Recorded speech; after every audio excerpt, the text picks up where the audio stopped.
My name is Lauren Whitmore. I'm 29 years old. And for a long time, I believed love was about compromise, until I learned that sometimes compromise is just another word for surrender.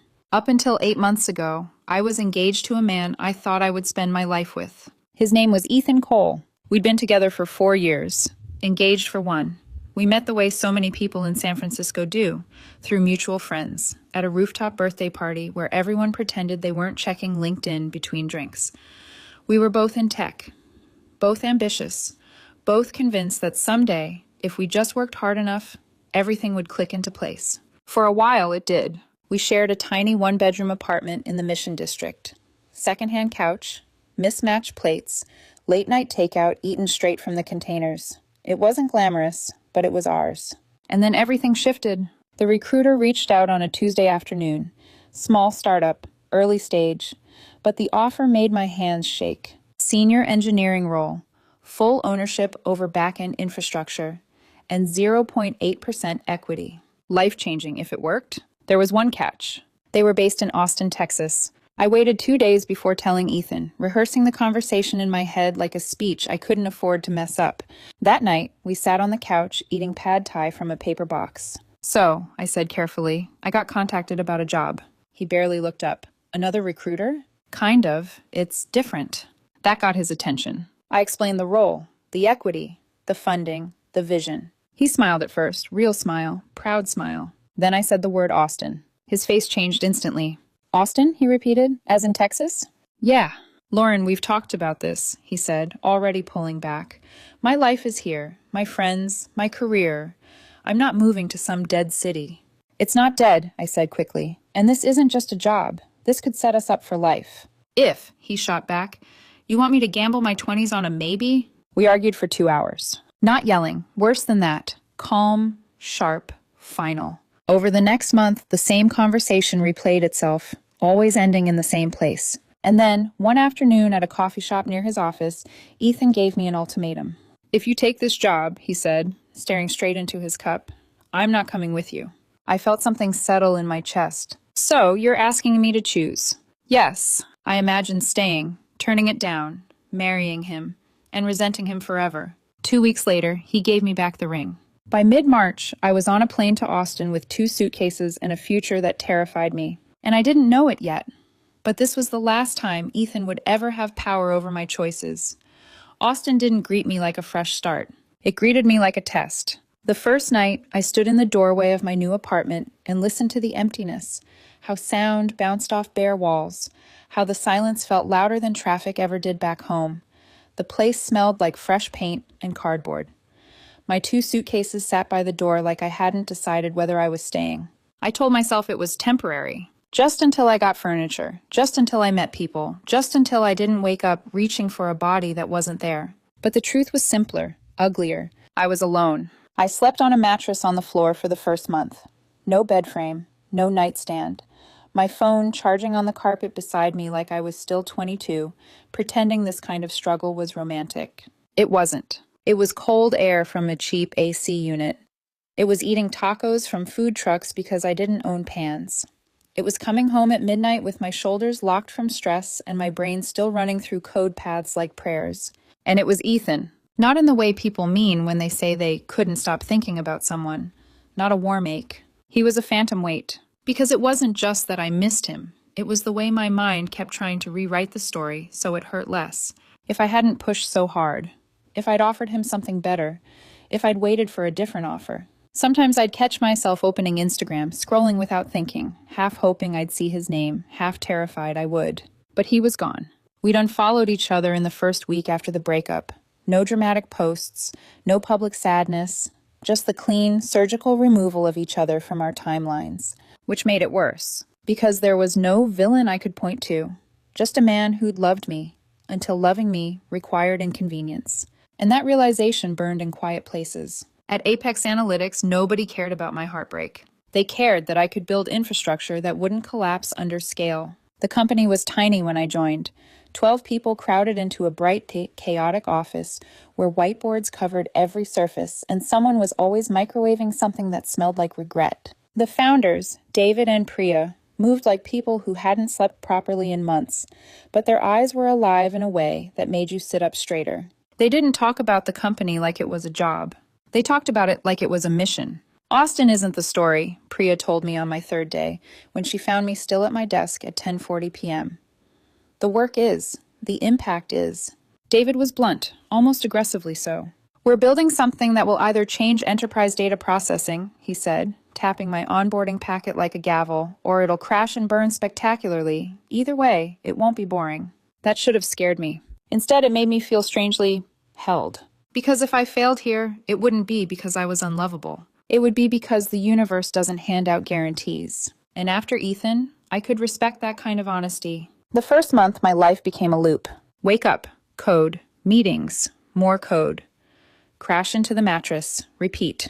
Some nights, I'd look at the ceiling and feel the full weight of what I'd done. I'd broken my engagement. I'd left San Francisco. I'd walked away from a man I thought was my future for a company that might not survive the year. There were nights I didn't cry, because crying takes energy, and I didn't have any left. There were other nights I did, quietly, into my pillow, embarrassed by my own body for still wanting what my mind knew was gone. And then, slowly, things started clicking. Not in a dramatic movie montage way, no triumphant music. In tiny, almost invisible ways. A data pipeline I'd built stopped crashing under load. A client demo ran clean.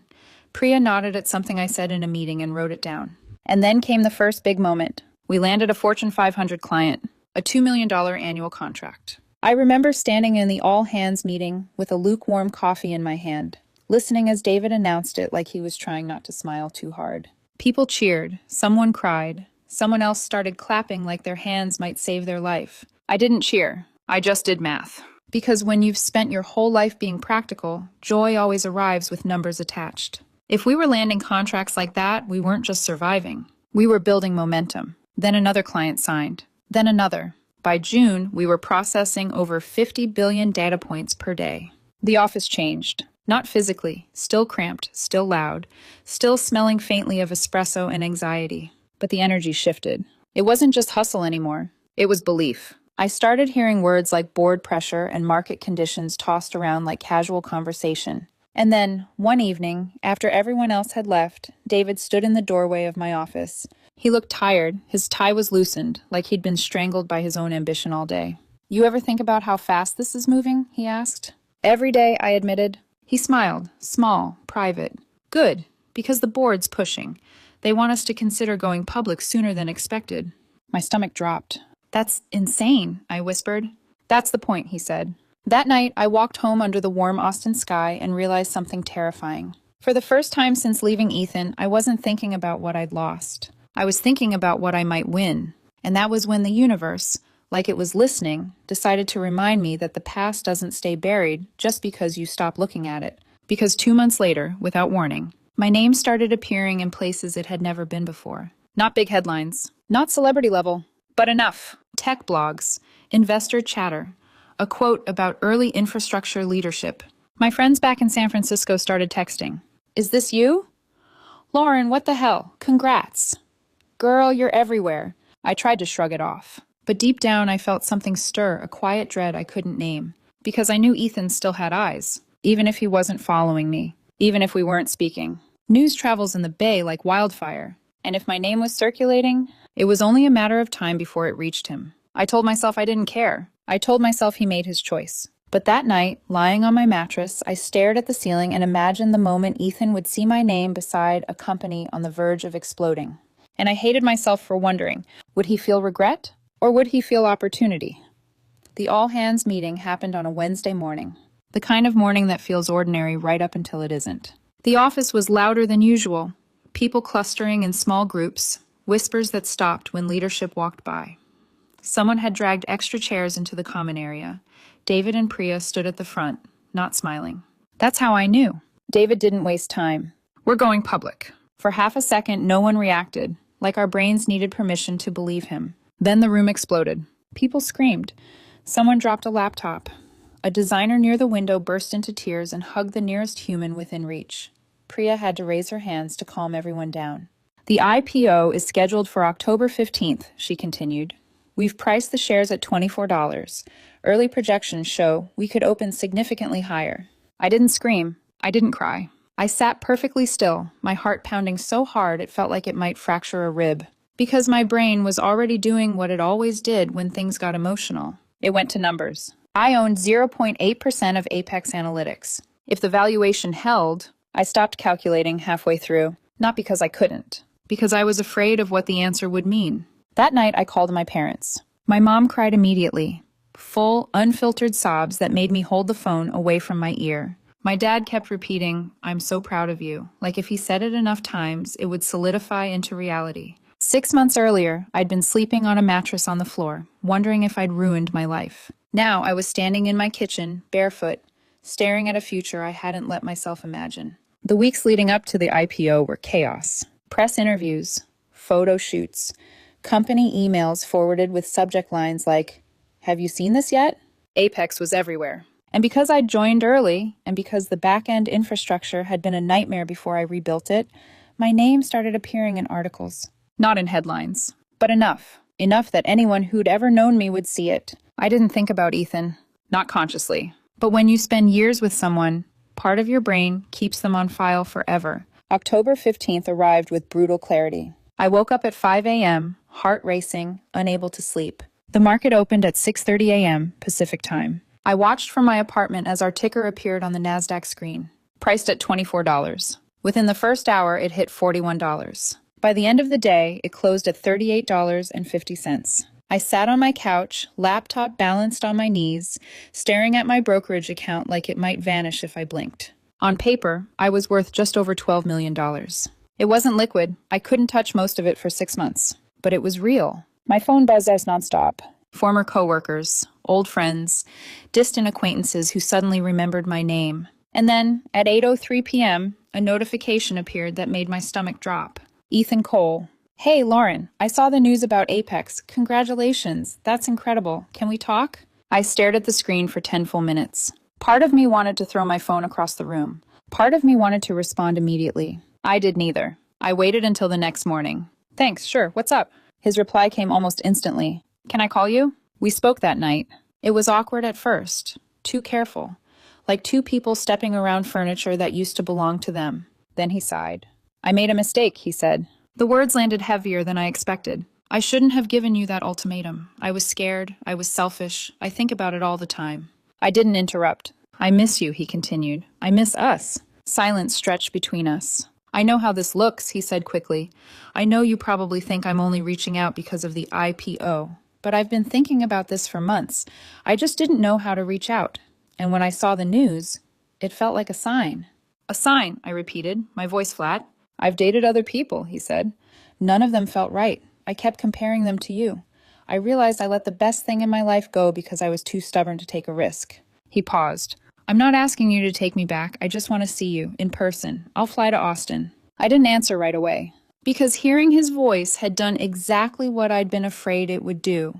It cracked something open. I called my friend Rachel the next day. She'd moved to Austin around the same time I did and worked at a fintech startup across town. We met for drinks at a bar that smelled like citrus and ambition. I told her everything. She didn't hesitate. "Don't do it," she said flatly. "You don't know that," I argued weakly. "Lauren," she said, leaning forward, "he dumped you because you were moving to what he called a dead city. Now that city turned you into a multimillionaire, and suddenly he's had an emotional awakening. That's not coincidence, that's timing." Maybe he really did realize he was wrong. Rachel raised an eyebrow. "And maybe I'll wake up tomorrow with a trust fund. Go in if you want. Just don't go in blind." I thought about it for a week. Then I texted Ethan. "Okay, you can come, but I'm not making any promises." He arrived the following Saturday. I picked him up from the airport, my hands tight on the steering wheel. And the moment I saw him walking toward me, same posture, same familiar half smile, my chest tightened. We hugged, awkward and restrained. I drove us to a coffee shop downtown. We talked for 3 hours. He apologized, again and again.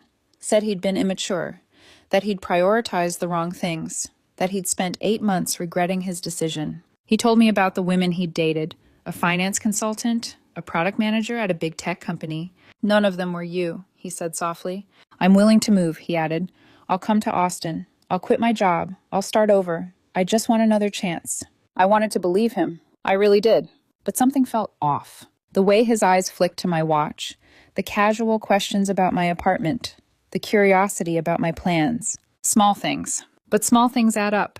Ethan, I said finally, my voice steady despite my heart racing. Can I ask you something? Of course. If Apex hadn't gone public, would you have reached out? He hesitated. Just for a second. But I saw it.